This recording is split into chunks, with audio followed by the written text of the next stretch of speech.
தமிழக மக்களே வணக்கம். இயேசு கிறிஸ்து யார் என்ற தலைப்பிலே உங்களோட தொடர்ந்து பேசிக்கிட்டு இருக்கிறேன். இன்றைக்கு மத்தேயு 5ஆம் அதிகாரத்தில் 31 32 ஆகிய இந்த 2 வசனங்களில் மனைவியை பற்றி தள்ளுதல் சீட்டு விவாகரத்து செய்கிற காரியங்களை குறித்து ஒரு விளக்கம் இயேசு சொல்கிறாரு மக்களுக்கு. என்ன சொல்கிறாருன்னா,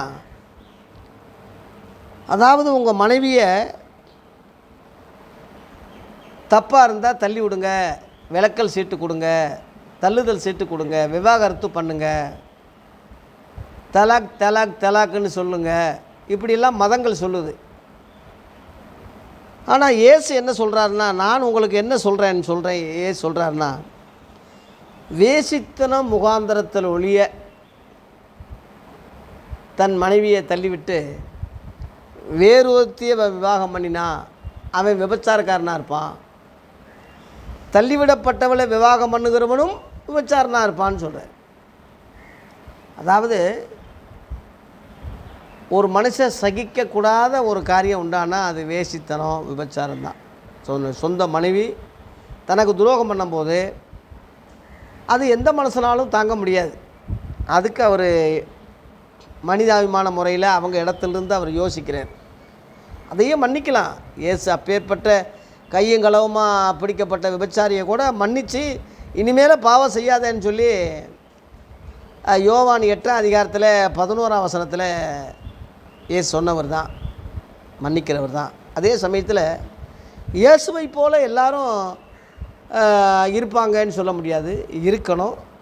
ஆனால் இருக்காத பட்சத்தில் தன்னுடைய மனைவி அந்த மாதிரி கையும் களவுமாக பிடிக்கப்பட்டு ஒரு விபச்சாரத்தில் முகாந்திரத்தில் இருந்தால் தள்ளுதல் சீட்டு விவாகரத்து அது யாருமே ஒத்துக்கிறோம். எந்த மதத்துலேயும் இந்த மாதிரி கையும் மெய்யுமாக பிடிக்கப்பட்டு விபச்சாரம் பண்ணிக்கிட்டு இருக்கா, இன்னொருத்தனோட தொடர்பாக இருக்கா, இன்னொருத்தனோட ஓடி போயிட்டா, அவங்கள நாம் எப்படி சேர்த்துக்கிறதுனா, எந்த மதத்துக்காரங்களும் அதை அவங்களும் மனுஷர்கள் தானே, அது தப்புத்தான் தான் சொல்லுவாங்க. ஆனால் அந்த முகாந்திரம் இல்லாமல் எத்தனையோ பேர் விவாகரத்து பண்ணுறாங்க இல்லையா. அந்த விபச்சாரம் வேசித்தனம் அந்த முகாந்திரம் இல்லாமல் இவ வாயாடி, இவ சண்டை போடுறா, இவ என்னை வயிறா, எதிர்த்து பேசுகிறா, இவ உடம்பு குண்டாயிடுச்சு, இவ வரதட்சணை கொடுக்கல, இவங்க அப்பா அம்மா சரியில்லை, இப்படி இவ எனக்கு கீழ்ப்படிய மாட்டாங்கிறா, எதிர்த்து பேசுகிறா, இப்படி பலதரப்பட்ட இவள் நோயாக இருக்கா, வியாதியாக இருக்கா, இப்படி பலதரப்பட்ட குற்றச்சாட்டுகள் அன்றாட எல்லா வாழ்க்கைக்கும் வர்றது தான். அதை ஒரு குற்றச்சாட்டாக பெருசாக நினச்சி அதை அவன் புறக்கணித்தானா அது தப்புன்னு சொல்கிறாரு. அந்த மாதிரி அதை செய்கிறது தவறு. அப்படி நீ தள்ளிவிடும்போதே வேசித்தனம் இல்லாமல் விபச்சாரம் இல்லாமல் அநியாயமாக அவளை தள்ளிவிடும்போது அவளை நீயே விபச்சாரம் செய்ய வைக்கிறேன்னு சொல்கிறார். ஏன்னா அவள் தனியாக இருக்க முடியாது. தள்ளிட்டா ஏதாவது ஒரு புருஷன் ஆதரவு இருக்கும், கல்யாணம் கட்ட வேண்டியது, வேறு மறு கல்யாணம் கட்ட வேண்டியது இருக்கும். அப்போ அது விபச்சாரம் தானே. புருஷன் நீ உயிரோடு இருக்கும்போது இன்னொரு புருஷனை அவள் கட்டும்போது அது விபச்சாரி தானே. நீ தானே அதை ஆக்குற, நீ தானே தள்ளி விடுற, நீ தானே அந்த மாதிரி நீ ஆக்குற, அப்போ நீ தான் குற்றவாளின்னு சொல்கிறார். அப்படி தள்ளிவிடப்பட்ட அந்த பெண்ணை இன்னொருத்தன் மனைவி அவன் உயிரோடு இருக்கான், நம்ம கட்டக்கூடாது, புத்தி சொல்லி அனுப்புவோம் இல்லாமல் அவன் கட்டுறான். அதை தெரிஞ்சிருந்து அவன் செய்கிறான். அப்போ தெரிஞ்சிருந்து செய்யும்போது அதுக்கு பேர் விபச்சாரம்னு சொல்கிறார். இன்னொருத்தன் மனைவியை அவன் மனைவியாக்குன்னா அது விபச்சாரம் தானே. அப்போ தள்ளிவிடப்படும்போதே அவள் விபச்சாரத்துக்கு இவன் தள்ளிவிடுறான், அவளை கட்டினவனும் விபச்சாரக்காரனாக இருப்பான்னு சொல்லி இயேசு விளக்கம் கொடுக்குறார். அதனால் சகோதரர்களே, நான் என்ன சொல்ல வர்றேன்னா, மன்னிப்பது தெய்வ குணம், தவறு செய்வது மானிடம். உன் வாழ்க்கையிலேயே எவ்வளவோ தவறு நீ பண்ணியிருக்க, இறைவன் மன்னிச்சிருக்காரு. உன் மனைவியை முடிஞ்சால் நீ மன்னிக்கலாம்.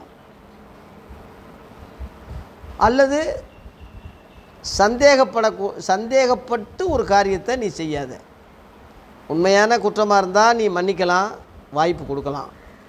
இல்லை இயேசுநாதர் மாதிரி எனக்கு எண்ணம் கிடையாது, எனக்கு அப்படிலாம் எனக்கு சிறிய பற்றிய எரிச்சல் மூர்க்கத்தை உண்டாக்கும், நான் மன்னிக்க முடியாதுன்னு சொன்னால் நீ கல்யாணம் கட்டாமல் இரு.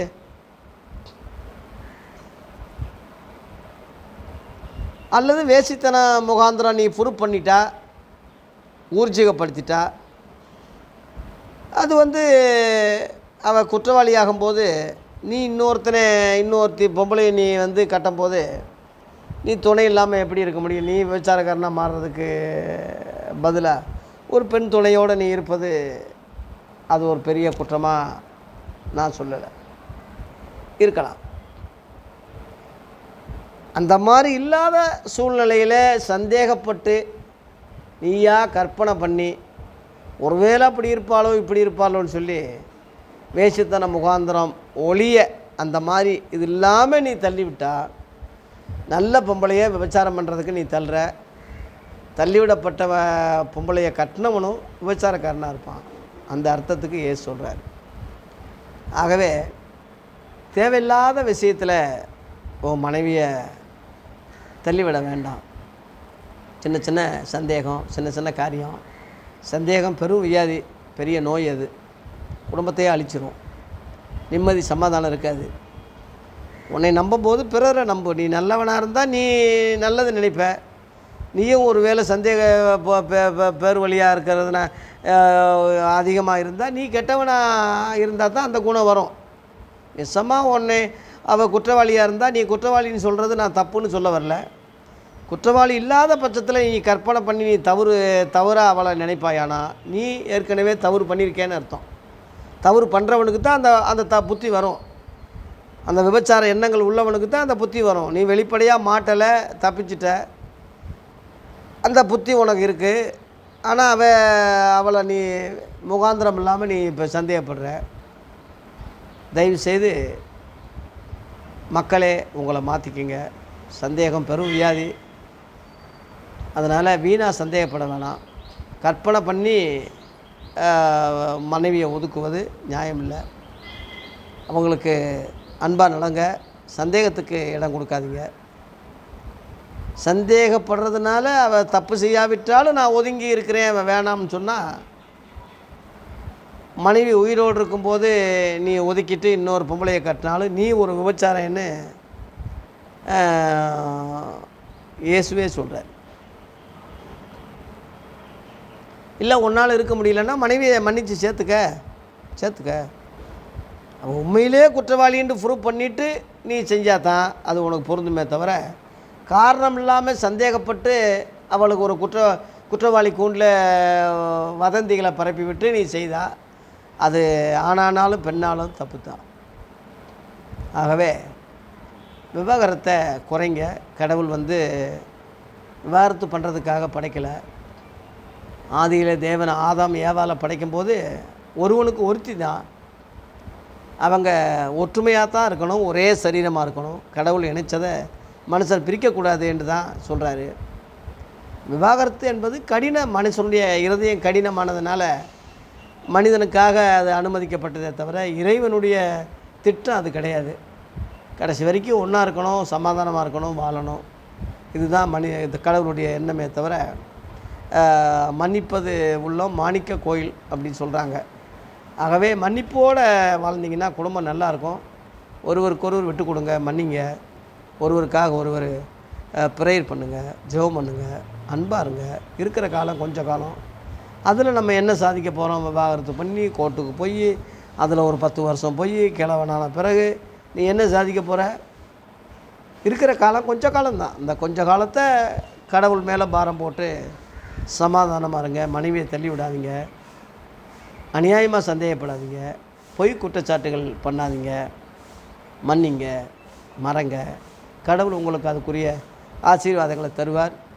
அதே மாதிரி பெண்களே நீங்களும் அப்படித்தான். சலன புத்திகள் வந்தாலும் அதை மாற்றிக்கிட்டு சரி பண்ணிக்கிட்டு, புருஷன் நல்லவனோ கெட்டவனோ கடவுள் இணைச்சிட்டார். கடவுள் இணைச்சதை நான் பிரிக்க மாட்டேன். இந்த கொஞ்ச கால வாழ்க்கையை என் இச்சைக்கு என்னுடைய எண்ணங்களுக்கு நான் கொடுக்க மாட்டேன்.